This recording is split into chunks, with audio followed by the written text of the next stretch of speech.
زوال ایسے نہیں آتا. 3 کام جو کرے گا کبھی عزت نہ دیکھے گا. 3 کام جو کرے گا کبھی عزت نہ دیکھے گا. 3 کام جو کرے گا کبھی عزت نہ دیکھے گا. اور 3 کام جو کرے گا کبھی ذلت نہ دیکھے گا. 3 کام جو کرے گا کبھی ذلت نہ دیکھے گا. 3 کام جو کرے گا کبھی ذلت نہ دیکھے گا. جو جھوٹ بولتا ہے، جو ظلم کرتا ہے، جو دھوکہ دیتا ہے، جو جھوٹ بولتی ہے، جو ظلم کرتی ہے، جو دھوکہ دیتی ہے، عزت کے خواب دیکھنے چھوڑ دے. ذلت مقدر ہے اس جہان میں اس جہان. قوم ہو، فرد ہو، عورت ہو، مرد ہو، ظلم ہے، جھوٹ ہے، دھوکہ ہے، رب ذوالجلال کی قسم ذلت کے سوا کچھ نہ ملے گا. جو سچ بولتا ہو، جو عدل کرتا ہو، جو دیانتدار ہو، اس کے لیے عزت مقدر ہو گئی، ہو گئی، ہو گئی. سچ ایک فرد میں ہے، عدل ایک فرد میں ہے، دیانت ایک فرد میں ہے یا ایک قوم میں ہے. انہیں عزت دینا یقینی ہو گیا. میرا اللہ انہیں دے کے رہے گا، چاہے وہ اللہ کو مانتے ہیں چاہے اللہ کا انکار کرتے. آگے آخرت کا مسئلہ الگ ہے.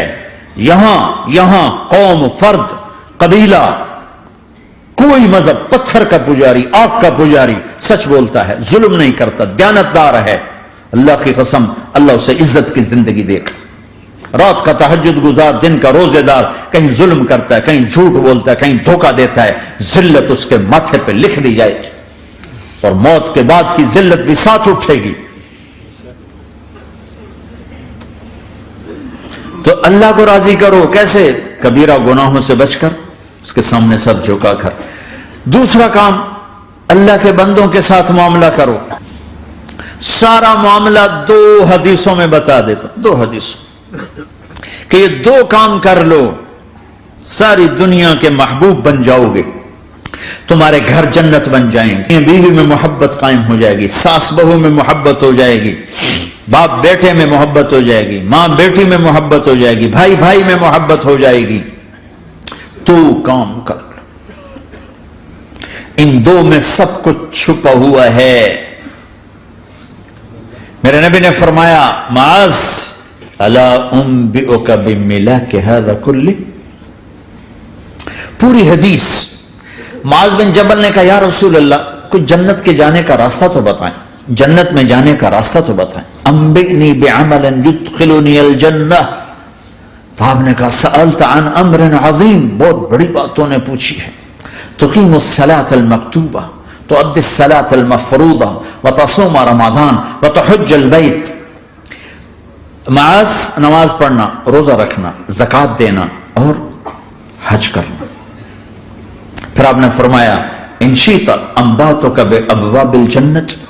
اب اگر تو چاہے تو کچھ اور بتاؤں، جنت کے دروازے بتاؤں؟ کہ جی بتائیں. کہ الصوم جنہ، روزہ جہنم اور تیرے درمیان بیچ میں رکاوٹ بن جائے گا. الصدقۃ تطفئ الخطیہ، چھپ چھپ کے اللہ کے نام پہ دینا تیرے گناہوں کو دھو دے گا، پاک کر دے گا. وقیام الرجل فی جوف اللیل ابتغاء وجہ اللہ، اور رات کے اندھیرے میں کھڑے ہو کر اللہ سے باتیں کرنا. 2 نفل پڑھ لیا کرو، کسی مرد عورت کا رات کے اندھیرے میں کھڑے ہو کے. پھر آپ نے کہا معاذ الا انبئک براس الامر وعمودہ وذروۃ سنامہ وبملاک ھذا کلہ. اے معاذ میں تمہیں اب سارے دین کا خلاصہ بتاؤں، سارے دین کا سرا بتاؤں، ستون بتاؤں. ایک روایت کے مطابق ستون بتاؤں، آخری چیز بتاؤں، آخری چیز بتاؤں. کہا جی ما ہوا جی. تو مجھے دیکھنا سارے بھائی. تو آپ نے اپنی زبان نکالی اور اسے یوں پکڑا.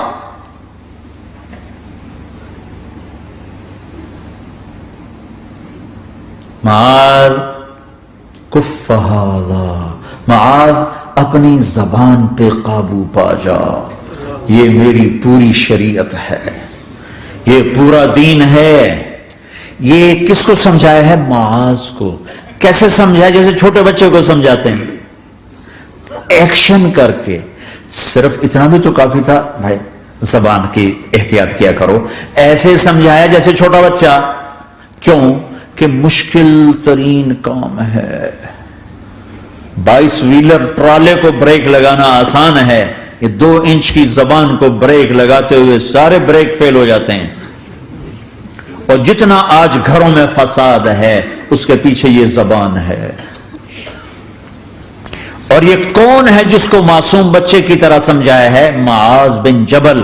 اور معاذ بن جبل کون ہے؟ میرے نبی نے کہا قیامت کے دن میری امت کے علماء کا جھنڈا معاذ کے ہاتھ میں ہوگا. اور یہ کون ہے؟ میں پچھلے مئی میں گیا ہوں, یہ مئی جو گزرا ہے, اردن ہمارا اجتماع تھا تبلیغ کا.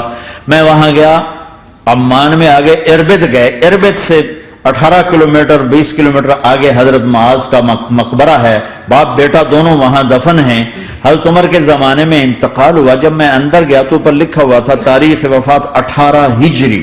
جب میں مقبرے میں داخل ہوا, کمرے میں جس میں قبر تھی, سارے کمرے میں خوشبو خوشبو. قبر پر 2-4 چادریں پڑی تھیں. مجھے خیال آیا کہ میرے خیال ہے یہ چادروں پہ خوشبو لگی ہوئی ہے, وہ خوشبو آ رہی. اس وقت میں فاتحہ پڑھ کے واپس چلا گیا, جا کے نماز پڑھی. مسجد قریب تھی, مغرب کی نماز پڑھ کے پھر دوبارہ آیا. پھر میں کھڑا ہو کے سوچ رہا ہوں یہ کیسی خوشبو ہے. تو ایک آدمی میرے پاس کھڑا تھا, میں وہ ایسے کر کے نا چادریں سونگنے کی, شاید یہ چادروں میں خوشبو لگی ہوئی ہے. ایک آدمی میرے پاس کہنے لگا جناب یہ خوشبو چادروں میں نہیں ہے, یہ اس قبر والے کی خوشبو, یہ 24 گھنٹے آتی رہتی ہے, 24 گھنٹے. پھر میں نے فزیکلی ایک ایک چادر کو سونگا, کسی ایک چادر میں کوئی خوشبو نہیں تھی. یہ وہ معاذ ہے جو 1417 سال ہو چکے ہیں مرے ہوئے اور قبر مہک رہی ہے. میں سنی سنائی نہیں بتا رہا, آنکھوں دیکھا بتا رہا ہوں, خود گیا ہوں, خود. یہ مئی جو گزرا ہے ان کو ایسے بتا جو چھوٹے بچے کو, معاذ زبان پہ قابو رکھنا. اب زبان پہ قابو آ گیا تو میاں بیوی کی لڑائی ختم. اگر یہ تو ہو نہیں سکتا کہ اونچ نیچ نہ ہو, کبھی خامن تیز ہوگا تو بیوی زبان پہ قابو پا لے, کبھی بیوی تیز ہوگی خامن زبان پہ قابو پا لے. اگر دونوں ہی سیکھ گئے تو ان کا گھر جنت بن جائے گا. کبھی ساس اکھڑے گی تو بہو چپ کر جائے, کبھی بہو اکھڑے گی تو ساس چپ کر جائے, کبھی باپ اکھڑے گا تو بیٹا چپ کر جائے, کبھی بیٹا اکھڑے گا تو باپ چپ کر جائے. دعویٰ نہ کرے کہ میں باپ ہوں میرے آگے بولتا ہے. انسان انسان ہے, خطا ہوتی ہے.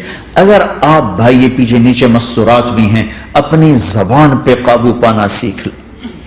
کسی کو دکھ دینے والا بول نہ بولے. المسلم من سلم المسلمون من لسانہ و یدہ. آپ نے فرمایا مسلمان ہے ہی وہ, مسلمان ہے ہی وہ جو ہاتھ اور زبان سے کسی کو دکھ نہ پہنچائے. آپ نے کہا واللہ لا یؤمن, واللہ لا یؤمن, واللہ لا یؤمن. اللہ کی قسم ایمان والا نہیں, اللہ کی قسم ایمان والا نہیں, اللہ کی قسم ایمان والا نہیں. کون؟ شراب پینے والا نہیں, نماز چھوڑنے والا نہیں, زنا کرنے والا نہیں, جوا کھیلنے والا نہیں. کون؟ الذی لا یأمن جارہ بوائقہ. جو اپنے نیبر کو تنگ کرتا ہے وہ ایمان والا نہیں, جو اپنے پڑوسی کو تنگ کرتا ہے وہ ایمان والا نہیں, جو اپنے ساتھ رہنے والے کو تنگ کرتا ہے وہ ایمان والا نہیں ہے. اپنی زبان کو میٹھے بول کا عادی بنا لو, سہنا سیکھو. ہیرا کیا ہے؟ کاربن ہے. ہیرا کاربن ہے. ہیرا کیسے بن گیا؟ ڈائمنڈ کیسے بن گیا؟ پریشر کو سہتے سہتے سہتے سہتے اللہ نے اسے ہیرا بنا دیا. اگر تم ہیرا بننا چاہتے ہو, محبوب بننا چاہتے ہو, تو غصہ پینا سیکھو, زبان پہ قابو پانا سیکھو. اپنی زبان کے اوپر اللہ نے 2 دروازے لگائے, بند کرنا. 32 تالے ہیں, ان کو بند کرنا سیکھو اللہ کے واسطے. اگر زندگیوں میں خوشی لانا چاہتے ہو تو برداشت کرنا سیکھو.